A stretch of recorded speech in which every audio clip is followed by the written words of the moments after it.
টাকা এমন একটা শব্দ যা শুনলে মরা মানুষেরও চোখ বড় বড় হয়ে যায়।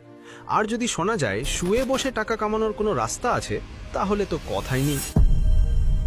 আচ্ছা, আপনাকে যদি প্রশ্ন করি শেয়ার বাজার আসলে কি, একদল বলবেন ভাই ওটা তো একটা জুয়ার আড্ডা, গেলেই ফতুর। আরেক দল ফিসফিস করে বলবে আরে না, ওটা হলো টাকা ছাপানোর মেশিন, শুধু বুদ্ধি করে বোতাম টিপতে হয়। এখন সত্যিটা কি? কুদ্দুস মিয়ার মতো সব হারিয়ে রাস্তায় বসা, নাকি ওয়ারেন বাফেটের মতো হাজার কোটি টাকার মালিক হওয়া? আজকের ভিডিওতে আমরা শেয়ার বাজারের পেটের নাড়ি ভুড়ি সব বের করে ফেলব। আপনি যদি মনে করেন শেয়ার বাজার মানেই হলো লটারি, তাহলে আগামী কয়েকটি মিনিট আপনার জীবনের মোড় ঘুরিয়ে দিতে পারে। তাই পপকর্ন হাতে নিন আর নড়ে চড়ে বসুন, কারণ আজ আমরা শেয়ার বাজারের A to Z এমনভাবে শিখব যা আপনার দাদিমাও বুঝবে। আচ্ছা, গল্পের শুরুতে আমাদের বন্ধু মফিজের সাথে পরিচয় করিয়ে দিই। মফিজ একদিন চায়ের দোকানে শুনল তার পাড়ার বড় ভাই শেয়ার বাজারে 1 লাখ টাকা খাটিয়ে 3 দিনেই সেটা 2 লাখ করে ফেলেছে। মফিজের তো মাথায় তখন টাকার নেশা।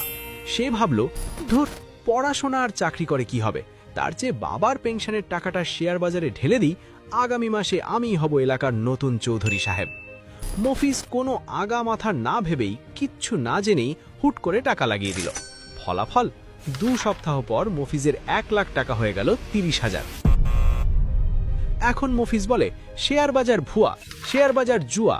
এখন আপনার কাছে আমার প্রশ্ন, মফিজ কি বিনিয়োগ করেছিল নাকি জুয়া খেলেছিল? উত্তরটা ঝটপট কমেন্টে জানান তো। আসলে শেয়ার বাজার কোনো জুয়ার বোর্ড না, আবার আলাদিনের চেরাগনা। এটা একটা পিওর বিজনেস। চলুন একদম গোড়া থেকে বুঝি শেয়ার বাজার জিনিসটা আসলে কিভাবে কাজ করে। ধরুন মফিজ ঠিক করলো সে একটা স্পেশাল চায়ের দোকান দেবে। তার পকেটে আছে 10,000 টাকা, কিন্তু দোকান দিতে লাগবে 1 লাখ টাকা। মফিজ তখন তার 9 জন বন্ধুকে বলল, দোস্ত, তোরা আমাকে 10,000 করে টাকা দে, তাহলে আমরা মোট 10 জন মিলে দোকানটা শুরু করতে পারবো। বন্ধুরা রাজি হলো। এখানে মফিজ কিন্তু একা মালিক না, ওই 10 জন বন্ধু দোকানের মালিক। মোট 1 লাখ টাকাকে যদি আমরা ছোট ছোট 10টা ভাগে ভাগ করি, তাহলে এক একটা ভাগেরই নাম হলো শেয়ার। বছর শেষে দোকান থেকে যদি 50,000 টাকা লাভ হয়, তাহলে মফিজ একা সেই টাকা নেবে না, 10 জন বন্ধু সমানভাবে 5,000 করে ভাগ করে নেবে। এটাই শেয়ার বাজারের একদম বেসিক কনসেপ্ট। আপনি টাকা দিয়ে কোনো কোম্পানির মালিকানার একটা ছোট্ট অংশ কিনছেন। এখন প্রশ্ন হলো, বড় বড় কোম্পানিগুলো শেয়ার বাজারে আসে কেন? ধরুন মফিজের চায়ের দোকান খুব হিট হয়ে গেল। এখন সে চায় ঢাকায় একটা বিশাল চায়ের ফ্যাক্টরি বানাতে, কিন্তু ফ্যাক্টরি বানাতে লাগবে 10 কোটি টাকা। মফিজের কাছে এত টাকা নেই, ব্যাংকও এত লোন দেবে না। তখন মফিজ ঠিক করলো সে পাবলিকের কাছে হাত পাতবে। সে বলল, ভাই সব, আমার কোম্পানিতে টাকা লাগান, আমি আপনাদের মালিকানা দেব। কোম্পানি যখন প্রথমবারের মতো সাধারণ মানুষের কাছে শেয়ার বিক্রি করার জন্য বাজারে আসে, সেটাকে বলে আইপিও বা ইনিশিয়াল পাবলিক অফারিং। এটাকে প্রাইমারি মার্কেট বলে। এখান থেকে শেয়ার কেনার মানে হলো আপনি সরাসরি মফিজের কোম্পানির পার্টনার হলেন। কিন্তু ভাই, আপনি যদি আজ শেয়ার কেনেন আর কাল আপনার টাকার দরকার হয়, তখন আপনি শেয়ারটা কার কাছে ফেরত দেবেন? মফিজের কাছে?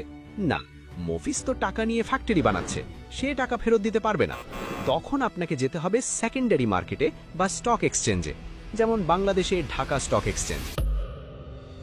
স্টক এক্সচেঞ্জ হলো একটা বিশাল বাজারের মতো। এখানে লক্ষ লক্ষ মানুষ শেয়ার কেনাবেচা করছে। আপনার টাকার দরকার হলে আপনি অন্য আরেকজন মানুষের কাছে আপনার শেয়ারটা বিক্রি করে দেবেন। এখানে কোম্পানি বা মফিজের কোনো হাত নেই। হাত বদলটা হচ্ছে আপনার আর আরেকজন ক্রেতার মধ্যে। এই কেনাবেচাটা যেখানে হয়, সেটাই হলো শেয়ার বাজার। আর এই কেনাবেচা করার জন্য আপনি তো সরাসরি এক্সচেঞ্জে গিয়ে চিৎকার করতে পারবেন না। আপনাকে যেতে হবে একজন ব্রোকারের কাছে। ব্রোকার হলো ঘটকের মতো। আপনি ব্রোকার হাউসে একটা বিও অ্যাকাউন্ট খুলবেন। ব্যাংকে টাকা রাখতে যেমন অ্যাকাউন্ট লাগে, শেয়ার রাখতে লাগে বিও অ্যাকাউন্ট। আপনি অ্যাপের মাধ্যমে বা ব্রোকারকে ফোন দিয়ে বলবেন শেয়ার কেনো, তারা কিনে দেবে। বলবেন বেচো, তারা বেচে দেবে। মাঝখান থেকে তারা সামান্য কিছু কমিশন নেবে। সিস্টেমটা একদম পানির মতো সহজ। এখন মফিজ তো শেয়ার বাজারে চলে এলো, কিন্তু শেয়ারের দাম বাড়ে বা কমে কেন, এটা বুঝতে রকেট সায়েন্টিস্ট হওয়া দরকার নেই। কাঁচা বাজারে ইলিশ মাছের কথা ভাবুন। বাজারে ইলিশ কম, কিন্তু কেনার জন্য মানুষ পাগল। তখন মাছের দাম কি হবে? হু হু করে বাড়বে। শেয়ার বাজারও তাই। যদি মফিজের কোম্পানি ভালো ব্যবসা করে, সবাই তখন মফিজের শেয়ার কিনতে চাইবে। কেনার লোক বেশি কিন্তু শেয়ার কম, তখনই শেয়ারের দাম রকেটের গতিতে ওপরে ওঠে। একে বলে বুল মার্কেট বা ষাঁড়ের গুঁতো। আবার উল্টোটা ভাবুন, মফিজের কোম্পানি লস করছে, কেউ ওই শেয়ার রাখতে চাইছে না, সবাই বিক্রি করে পালাতে চাইছে, তখন শেয়ারের দাম ধপাস করে পড়ে যাবে। একে বলে বিয়ার মার্কেট বা ভাল্লুকের থাবা। এখন আসল কথায় আসি, মানুষ কেন বলে শেয়ার বাজার জুয়া? কারণ আমাদের দেশের 90% মানুষ মফিজের প্রথম অবস্থার মতো। তারা কোম্পানি কি করে, তার ভবিষ্যৎ কি, লাভ কেমন, কিচ্ছু দেখে না। তারা দেখে ফেসবুকে রফিক ভাই বলেছে এই শেয়ারের দাম বাড়বে, ব্যাস হুমড়ি খেয়ে সেটা কেনা শুরু করে। এটাকে বিনিয়োগ বলে না, এটাকে বলে হুজুগে মাতাল হওয়া।